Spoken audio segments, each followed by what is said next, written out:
Je m'appelle Elsa, et ma vie a pris un tournant inattendu. J'ai toujours grandi dans une atmosphère chaleureuse, entourée de mon frère adoptif, Mathieu.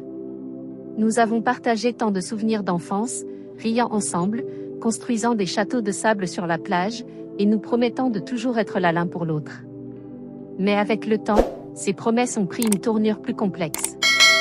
Mathieu, avec ses yeux d'un bleu profond et son sourire enjoué, a toujours été la lumière de mes journées. Il avait ce charme innocent de l'enfance qui, en grandissant, s'était transformé en quelque chose de plus troublant et séduisant. Je me suis souvent surprise à le regarder, à admirer la façon dont ses cheveux bruns tombaient sur son front lorsqu'il se penchait pour lire, ou à remarquer la courbe de ses lèvres lorsqu'il souriait. Il est devenu un jeune homme attirant, et je ne pouvais plus ignorer l'alchimie qui flottait entre nous. Chaque regard échangé semblait chargé de sens, comme si un secret désireux d'éclore était tapi dans l'air. Une chaude soirée d'été, alors que nous regardions le coucher de soleil sur la terrasse, je me suis perdue dans ses yeux. La lumière dorée caressait son visage, accentuant ses traits et rendant son sourire encore plus séduisant. Il avait ce regard intense qui me transperçait, faisant naître des frissons le long de ma colonne vertébrale. Je pouvais sentir l'air vibrer autour de nous, chargé d'une tension palpable. La chaleur du moment, mélangée à la douceur de la brise, était électrique. Mathieu a fait un pas vers moi, son bras frôlant le mien. Un frisson de désir m'a envahi, comme une vague chaude, et je me suis demandé si lui aussi ressentait cette connexion. Au fil des jours, chaque moment passé ensemble devenait une danse de séduction subtile. Lors de nos soirées à discuter de tout et de rien, je me surpris à effleurer sa main, un geste anodin qui fit naître des étincelles. Sa peau était douce au toucher, et chaque contact semblait électriser l'air entre nous. Les conversations prenaient une tournure plus intime, nos rires se mêlant à des silences chargés de sens. Je me perdais dans ses paroles, mais je ne pouvais ignorer le battement de mon cœur, qui s'accélérait à chaque sourire qu'il m'adressait.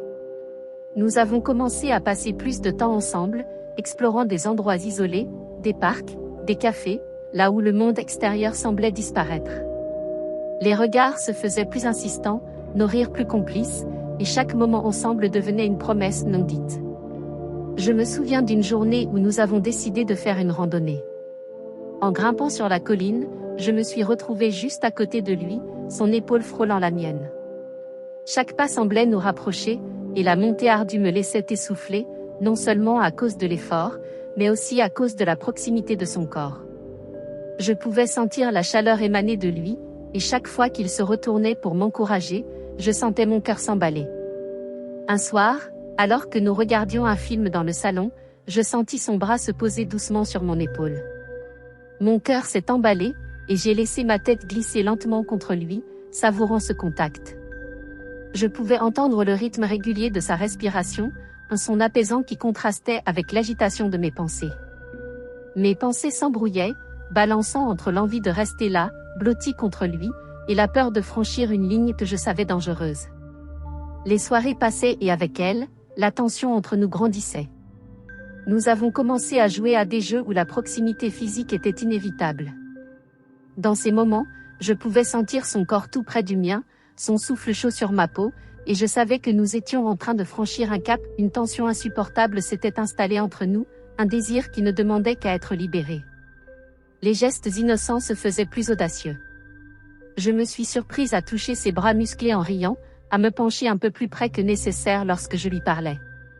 Puis, un soir, alors que la lune baignait notre salon d'une douce lumière, j'ai laissé ma main glisser le long de son bras, doucement, avant de le ramener vers moi. Mon cœur battait la chamade, et je pouvais sentir l'énergie entre nous atteindre son paroxysme. Nos regards se croisèrent, et j'ai vu la flamme de désir briller dans ses yeux. C'était comme si tout autour de nous avait disparu, comme si nous étions seuls dans un monde où rien d'autre n'avait d'importance. Ce fut un moment décisif. Avant que je ne puisse réfléchir, ses lèvres ont touché les miennes, doucement au début, puis avec une passion dévorante. J'étais emportée par un tourbillon d'émotions, chaque baiser, chaque caresse, éveillant une passion que je n'avais jamais imaginé ressentir pour lui. Son parfum enivrant, mélange de fraîcheur et de chaleur, me transportait encore plus loin dans cette spirale de désir. Mais au fur et à mesure que la passion grandissait, un sentiment de culpabilité s'est insinué en moi. Nous étions des frères et sœurs aux yeux du monde, même si notre lien était différent. Je savais que je ne pouvais pas ignorer la réalité. Alors, lorsque Mathieu a commencé à s'embrasser plus ardemment, je me suis éloignée, le cœur lourd. Je lui ai dit que nous devions parler. Les mots me brûlaient les lèvres alors que je tentais d'expliquer mes sentiments.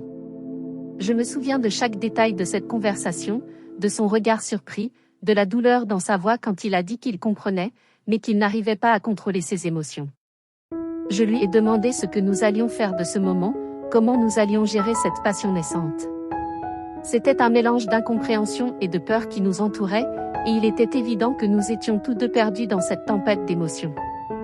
Nous avons convenu que cette nuit-là était un accident, une tempête de passion irréfléchie. Et bien que nous nous soyons jurés de ne plus jamais recommencer, il était évident que le lien entre nous avait changé à jamais. Chaque moment de complicité, chaque regard échangé, chaque sourire devenait des rappels constants de ce que nous avions osé vivre.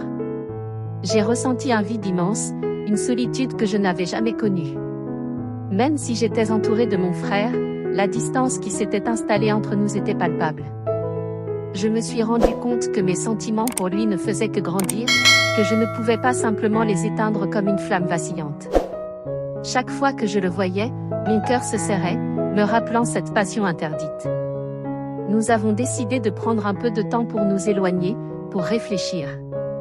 Pendant ce temps, j'ai essayé de réévaluer ce que je ressentais.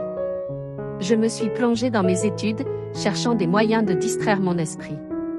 Mais, même dans la bibliothèque, le souvenir de notre baiser me hantait, se mêlant à chaque page que je tournais. Les livres, qui avaient toujours été mes refuges, semblaient vides et dépourvus de sens. Finalement, après quelques semaines de silence, nous avons eu une autre conversation.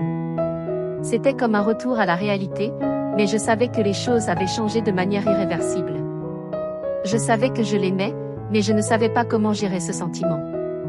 Mathieu, quant à lui, était d'accord sur le fait que nous devions trouver une manière d'avancer. Nous avons convenu d'être honnêtes sur nos sentiments, mais aussi de nous concentrer sur notre amitié, celle qui avait été bâtie au fil des ans.